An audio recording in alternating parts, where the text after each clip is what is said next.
Hey coaches, today we're going to look at a small-sided game which is based on basically changing the tempo to attack. And before we begin, could you please like, share and subscribe to this channel and share it with any coaches that you might feel may benefit from this session. Now let's get into the session.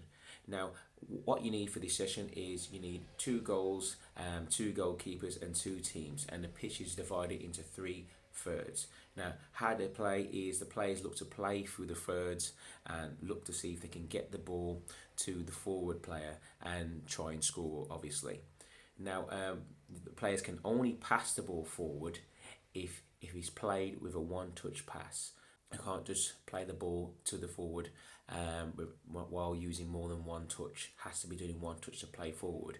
But within other parts of the game, there are no other restrictions. The players can play freely and move amongst each third as they wish. So the players can play backwards and they can also play to each other in the same zones as if it was a real game.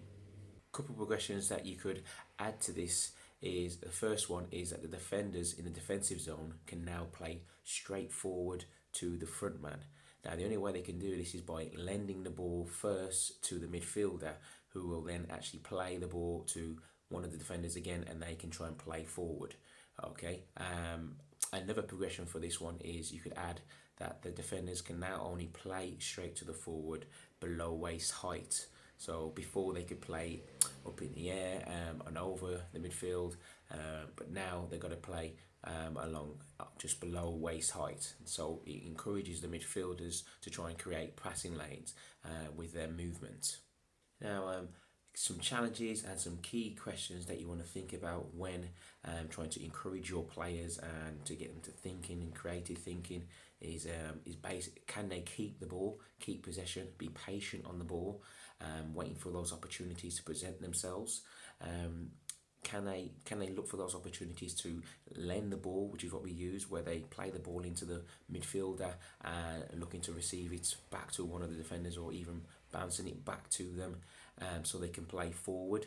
Can the midfielders look to create those passing lanes in order for those defenders to play forwards to them, whether it's over or whether it's along the floor, so they can receive it to feet? Can the players look to play backwards sometimes if they need to go forwards, because sometimes it's not always about trying to go forward straight away. Sometimes they need to go backwards to present opportunities to play forwards. Can the players look to go where the space is, so finding those little pockets to receive the ball? So thinking cleverly about looking and scanning to see where those spaces, to find those little holes in order to receive the ball and create themselves time and space on the ball. And also, can they also involve the keeper sometimes as well? Introducing the keeper into the game, sometimes starting it again so they can play forwards, because sometimes the keeper is the one who can see majority of the field, and they can also be ones that can start plays as well.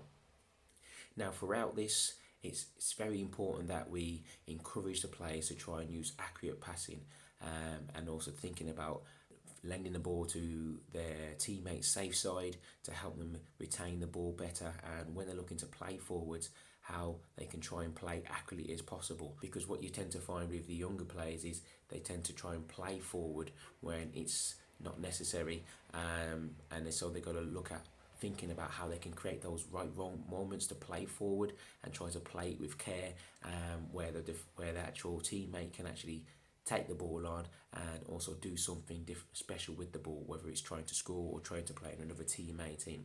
So it's really trying to encourage them to really look after it and take care of it and really be accurate with those forward passes. Now that's it from me. I hope you enjoyed this video. Now again, could you please like, share and subscribe to this channel? Also, if you would like to get more information where you can help develop young players and also create more successful youth team football teams, then you can get my free guide, which you can get in this description below this video. Make sure you look out for the new video coming out very soon, and I'll see you on the next video.